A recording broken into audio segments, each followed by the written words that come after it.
Boa noite. Faz algum tempo que desejo contar minha história, mas nunca tinha tempo de escrever e mandar, porque ela é um pouco longa e com alguns detalhes que eu faço questão que sejam relatados, e ela começa agora. Há muitos anos atrás, havia uma enorme casa de fazenda no meio de um terreno de 3 acres em uma cidade do interior de Minas Gerais. Na época, esse terreno pertencia aos avós de minha esposa, que o compraram na primavera de 1982, com a intenção de construir uma casa em uma das pontas norte do terreno, onde ficava a estrada. A casa foi construída, o terreno foi cercado e o resto dele ficou para os cavalos que eles tinham. Depois de pensarem na ideia de reformar a velha casa de mais de 60 anos e transformarem ela em uma casa de hóspedes, eles simplesmente decidiram usá-la como depósito, já que haviam construído uma casa nova para eles. No verão de 1997, a minha esposa e eu recebemos o convite de seus avós para passar alguns dias na casa no sítio. Então, fizemos nossas malas e partimos de Juiz de Fora para uma viagem de 3 horas, ansiosos para passar o fim de semana em um lugar calmo, rústico e relaxante. Só para deixar claro, eu sempre tive uma fascinação pelo paranormal, mas o meu interesse é focado nos aspectos mais mundanos do paranormal, tipo livros, filmes de terror e suspense e documentários de TV. A minha esposa, por outro lado, sempre teve um interesse mais sério e ativo no assunto. Enfim, apesar de ter lido e ouvido sobre essas ocorrências, eu nunca tive nenhuma experiência pessoal com o paranormal. Não, até aquele fim de semana que eu e minha esposa passamos na casa dos avós dela em 1997. Nós chegamos na cidadezinha na sexta-feira à noite e, após conversar um pouco e depois de algumas xícaras de café com os avós dela, decidimos ir para o quarto. Eu estava deitado na cama falando com ela e ainda não conseguindo dormir, e é claro que o nosso papo acabou se voltando para a velha casa que estava a alguns metros de onde estávamos. Era a primeira vez que eu ia lá e estava completamente seduzido, tanto quanto pela aparência antiga e a beleza decrépita da velha casa, quanto pelo seu ar de tristeza e melancolia. Eu falei para minha esposa como a casa parecia assustadora sobre a luz da lua cheia quando nós chegamos e como seria o cenário perfeito para uma das histórias de assombração que eu gostava tanto de ler nas noites escuras de inverno. Eu perguntei como era por dentro, mas ela me falou que não sabia. Ela nunca havia entrado lá. Eu achei isso estranho. A minha esposa tinha um apetite voraz por tudo o que parecia assustador. Era normal ela desbravar cemitérios e outros locais com potencial de assombração à noite, armada apenas de uma lanterna, um gravador ou uma câmera. Mas naquela noite a resposta dela foi simples. O meu avô nunca me deixou entrar. Ele tem medo que o teto desabe em cima de mim.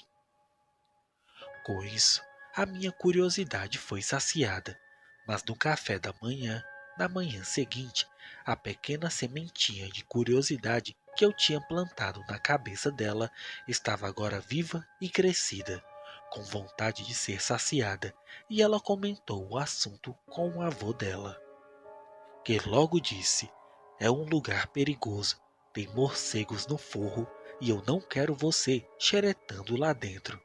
Isso era tudo que ele estava disposto a falar sobre a casa e mudou rapidamente o assunto, perguntando se gostaríamos de andar de cavalo depois do café da manhã.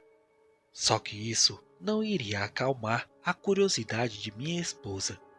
Uma hora depois, indo para o estábulo para um passeio de cavalo pela manhã, ela olhou para mim com um brilho nos olhos e me falou que nós iríamos investigar a casa velha, assim que o avô dela fosse para a cidade para fazer as compras. O sol estava bem acima de nós e estava muito quente enquanto nos aproximávamos da porta da velha casa, enquanto os avós dela estavam na cidade. Eu hesitei na soleira da porta, olhando por cima do ombro, para ter certeza de que não ouviríamos nenhum sermão no jantar por termos entrado naquela casa. Mas ela entrou direto, sem se preocupar com nada. Eu a segui, tropeçando em uma sela de cavalo que estava abandonada na frente da porta do lado de dentro da casa. A sala principal do lugar estava cheia de velhas caixas de papelão e uma grande mesa com um monte de celas velhas em cima. Para a direita tinha uma entrada que dava para uma sala menor. A entrada para esse quarto estava bloqueada por mais caixas.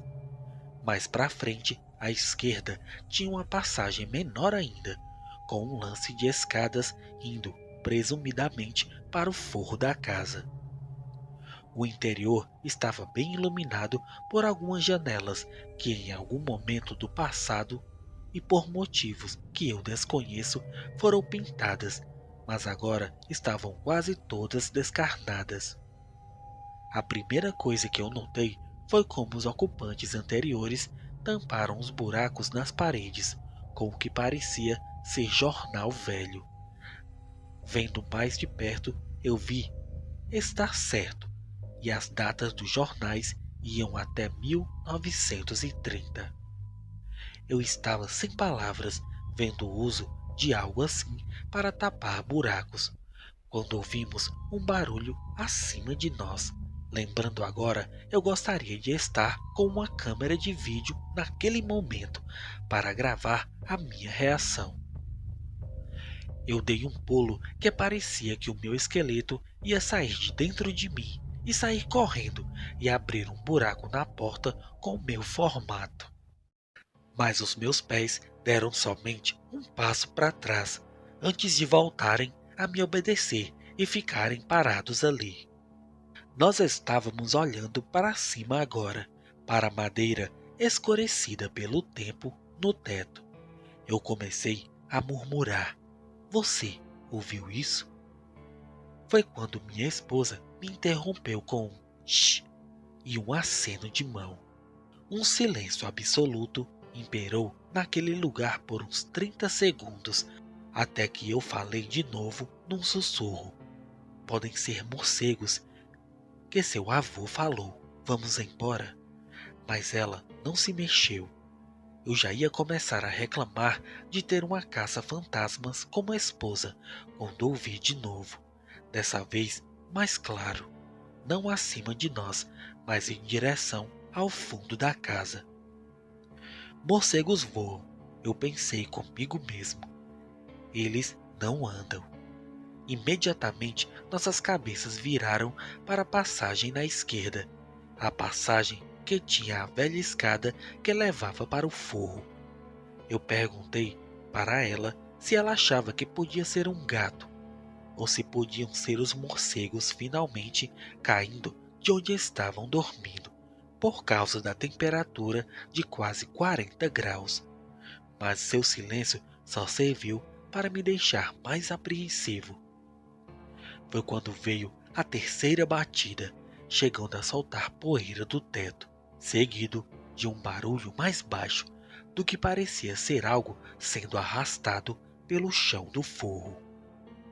Isso foi a gota d'água para mim. Eu segurei firmemente no braço de minha esposa e falei, vamos. Mas eu conhecia ela e eu já sabia que isso não iria adiantar. Ela sussurrou com seus olhos ainda fixados nos 3 primeiros degraus da escada que subia para o forro. Nós ficamos parados e olhando para cima. E eu nem imaginava o que estava prestes a ouvir. Algo que a minha mente racional ainda tem problemas para lidar. Algo que eu não irei esquecer pelos próximos 100 anos.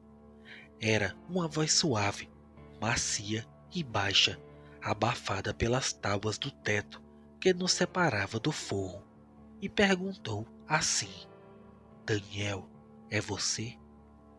No momento, nós estávamos na casa abafada e meio escura. No próximo, estávamos na forte luz do sol com a brisa nos rostos enquanto corríamos pela grama de volta para a casa dos avós de minha esposa. Foi rápido assim.